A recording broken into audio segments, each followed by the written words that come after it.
Hello বন্ধুরা, কেমন আছো? আশা করি তোমরা সবাই ভালো আছো। আমার চ্যানেলে তোমাদের স্বাগত জানাই।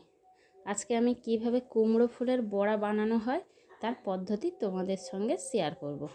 প্রথমে আমি আমাদের সবজির বাগান থেকে কুমড়ো ফুল তুলছি। দেখতে পাচ্ছ খুব সুন্দর, একদম টাটকা ফুল।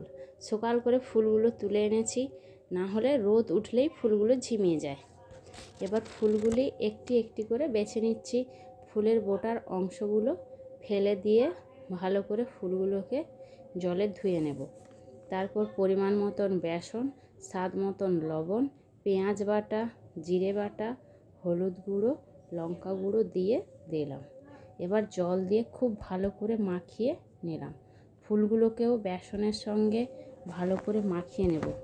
বুঝতেই পারছো বন্ধুরা, আমাদের যৌথ পরিবার 19 জন সদস্য, তাই একটু আমাকে পরিমাণে বেশি করতে হয়। এবার কড়াইতে সরষের তেল দিয়ে দিলাম। তেলটা একটু গরম হয়ে যাওয়ার পর একটা একটা করে বড়া দিয়ে দিচ্ছি। একটু হয়ে যাওয়ার পর উল্টে দিলাম।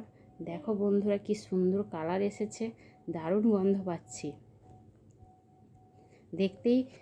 দেখেই খেতে ইচ্ছে করছে। যেহেতু আমি উনুনে রান্না করছি, তাই রান্না শেষ হওয়ার পরে টেস্ট করব। তাহলে বন্ধুরা, দেখতে পাচ্ছ কি সুন্দর কুমড়ো ফুলের বড়া তৈরি হয়ে গেল। তোমরাও বাড়িতে তৈরি করে দেখতে পারো। রেসিপিটা কেমন লাগলো বন্ধুরা শেয়ার করো।